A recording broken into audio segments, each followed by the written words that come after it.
वन्दे मातरम् वन्दे मातरम् सुजलां सुफलां मलयज शीतला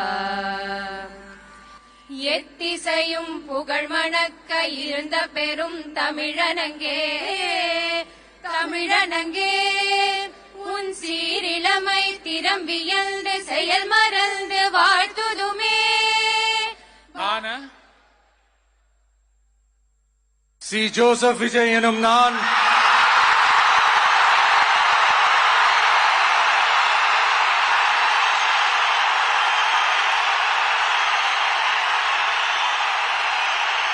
சட்டப்படி அமைக்கப்பெற்ற இந்திய அரசியல் அமைப்பின்பால் உண்மையான நம்பிக்கையும் மாறா பற்றும் கொண்டிருப்பேன் என்றும். तमिलनाडु की राजनीति में थलापति विजय के मुख्यमंत्री बनते ही एक नए युग की शुरुआत हो गई है, लेकिन ये शुरुआत शांतिपूर्ण नहीं रही। शपथ ग्रहण के पहले दिन से ही विवादों का ऐसा दौर शुरू हुआ है जिसने सत्ता पक्ष और विपक्ष को आमने सामने खड़ा कर दिया है। कहीं गीतों के प्रोटोकॉल पर सवाल उठ रहे हैं तो कहीं विधानसभा के भीतर सनातन के उन्मूलन के नारे गूंज रहे हैं। आखिर क्या है पूरा मामला, आइए विस्तार से समझते हैं। विवाद की जड़ में वो क्रम है जिसमें मुख्यमंत्री जोसेफ विजय के शपथ ग्रहण समारोह में गीत बजाए गए। परंपरा के उलट सबसे पहले वंदे मातरम बजाया गया, उसके बाद राष्ट्रगान जन गण मन और अंत में तमिलनाडु का राज्यगीत तमिल थाई वाजथू बजा। टीवी के नेता अर्जुन माधव ने इस पर कड़ा ऐतराज जताया। उनका कहना है कि तमिलनाडु की परंपरा के अनुसार राज्यगीत हमेशा सर्वप्रथम बजाया जाना चाहिए। टीवी के नेता और मंत्री आधव अर्जुन ने साफ किया है कि उनकी सरकार इस नए क्रम से सहमत नहीं है। उन्होंने खुलासा किया कि जब राज्यपाल कार्यालय से इस तरह का विरोध जताया गया तो जवाब मिला कि राज्यपाल केंद्र सरकार के एक नए परिपत्र के अनुसार कार्य करने के लिए बाध्य थे। अर्जुन ने हुंकार भरते हुए कहा कि भविष्य में इस नई प्रथा को नहीं माना जाएगा और पुरानी परंपरा यानी राज्यगीत पहले और उसके बाद राष्ट्रगान अंत में ही जारी रहेगी। अभी गीतों का विवाद थमा ही नहीं था कि नेता प्रतिपक्ष उदयनिधि स्टालिन ने विधानसभा में सनातन धर्म पर बयान देकर आग में घी डाल दिया। उदयनिधि ने मुख्यमंत्री विजय की मौजूदगी में अपने 2023 के विवादित बयान को दोहरा दिया। उन्होंने कहा कि वो सनातन जो लोगों को विभाजित करता है उसका समूल नाश होना चाहिए। इसके साथ ही उन्होंने ये भी कहा कि ये सुनिश्चित करें कि सभी सरकारी कार्यक्रमों में तमिलनाडु का राज्यगीत सबसे पहले गाया जाए।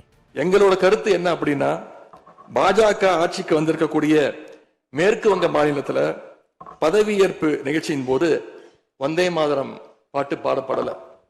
ஆனா இங்க தமிழ்நாட்டுல அது பாடப்பட்டிருக்கு. மேற்கு வங்கத்துல இன்னைக்கு யாரு ஆளுநரா போய் உட்கார்ந்துருக்காங்க அப்படின்னு உங்க அத்தனை பேருக்கு தெரியும், நான் சொல்ல வேண்டிய அவசியம் இல்லை.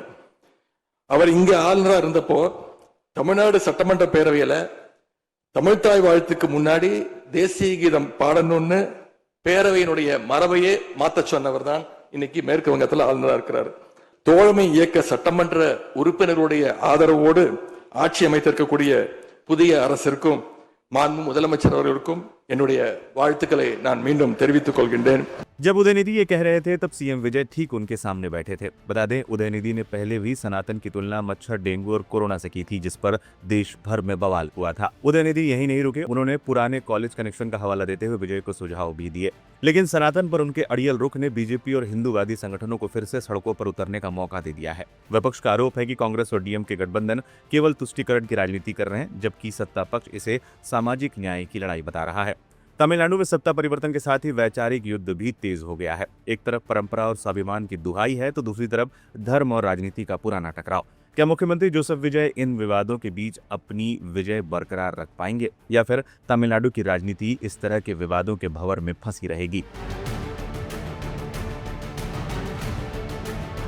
முக்கியமா நான் நன்றி சொல்லணும்.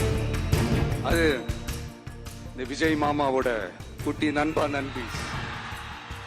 तमिल फिल्मों के एक्शन स्टार अब राजनीति में भी एकदम वैसे ही साबित हो रहे हैं। श्री जोसेफ विजय जैसे ही तमिलनाडु के सीएम बने वैसे ही ताबड़तोड़ एक के बाद एक फैसले ले रहे हैं। उन्होंने पहले 200 यूनिट बिजली फ्री, महिला सुरक्षा के लिए एक अलग टास्क फोर्स जैसे फैसले लिए ही थे कि अब उन्होंने एक और बड़ा फैसला ले लिया है।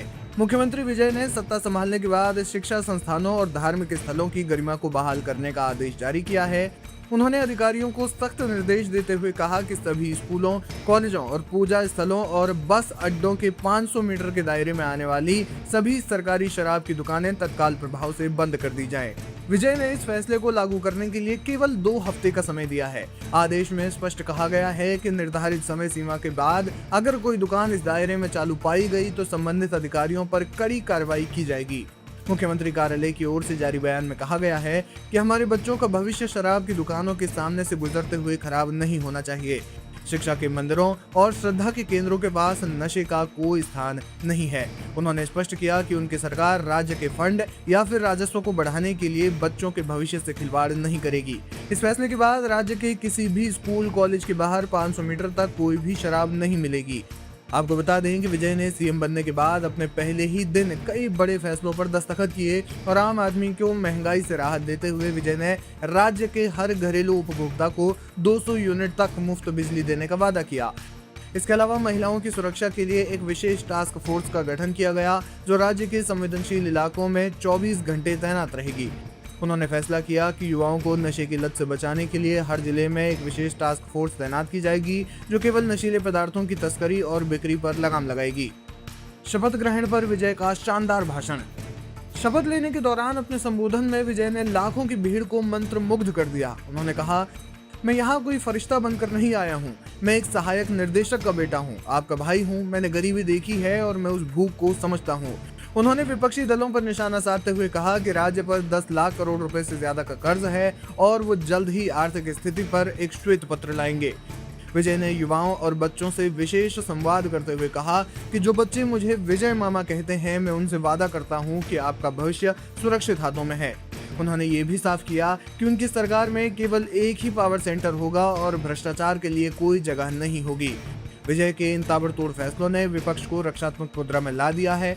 जहां उनके समर्थक इन फैसलों को भविष्य का तमिलनाडु बता रहे हैं, तो वहीं राजनीतिक विश्लेषकों का मानना है कि शराब से होने वाले राजस्व की कमी को पूरा करना विजय के लिए एक बड़ी चुनौती होगा। हालांकि विजय ने स्पष्ट कर दिया है कि उनकी सरकार राजस्व के लिए अन्य विकल्पों पर काम कर रही है और वो राज्य को धीरे धीरे शराबबंदी की ओर ले जा सकते हैं।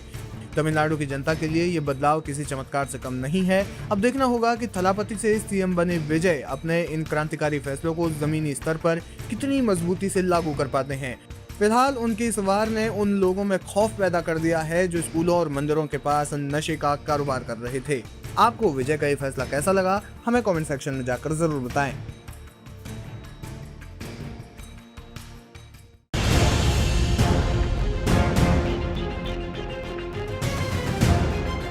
तमिलनाडु की राजनीति में इन दिनों एक अलग ही तस्वीर देखने को मिल रही है। मुख्यमंत्री पद संभालने के बाद टीवी के चीफ विजय लगातार तमिलनाडु के बड़े नेताओं से मुलाकात कर रहे हैं। इन मुलाकातों को सिर्फ शिष्टाचार भेंट नहीं माना जा रहा, बल्कि इसे फ्लो टेस्ट से पहले ताकत दिखाने की कोशिश के तौर पर देखा जा रहा है।